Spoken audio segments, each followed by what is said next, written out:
Content creator রয়েছেন, তাদের একটা স্বপ্ন থাকে একটা ড্রোন নেওয়ার জন্য।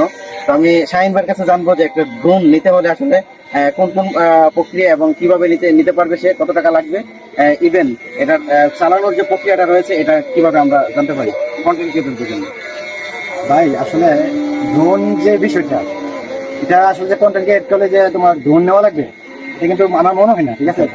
তবে ড্রোন কাদের জন্য, যেমন আমার আগে তো আমি কন্টেন্ট ক্রিয়েট যেমন ঘরে বসে, তো আমি এখন চাইতেছি যে আমাদের ব্রাহ্মণবাড়িয়া জেলার যতগুলো গ্রাম আছে, যে রাস্তাঘাটগুলো আছে এবং যে গ্রামের সৌন্দর্যগুলো আছে, আমি ওইগুলো তুলে ধরতে চাই সবার কাছে।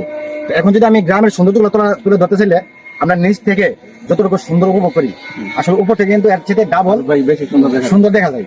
আর বিশেষ করে যারা নাকি প্রবাসী থাকে তারা কিন্তু তার নিজের এলাকাটা দেখে না, ঠিক আছে। ওই জন্য যদি ড্রোনটা হয় তাহলে উপর থেকে গ্রামের সুদগুলো নিলে প্রত্যেকটা মানুষই দেখে, মানে তার নিজের যে এলাকাটা যদি বিদেশ থেকে দেখে তাহলে সে অনেক ভালো লাগে। ওই হিসাবে ড্রোন নেওয়া যায়। আর যদি এমনি কন্টেন্ট ক্রিয়েট করে কেউ, তাহলে আমি মনে করি ড্রোনের প্রয়োজন নাই। তবে যারা নাকি ভ্রমণ পেয়েছি, যারা নাকি আজকে যারা অনেকে আছে যে চাকরি করে বিভিন্ন কাজের ফাঁকে ফাঁকে বিভিন্ন জায়গায় ঘুরতে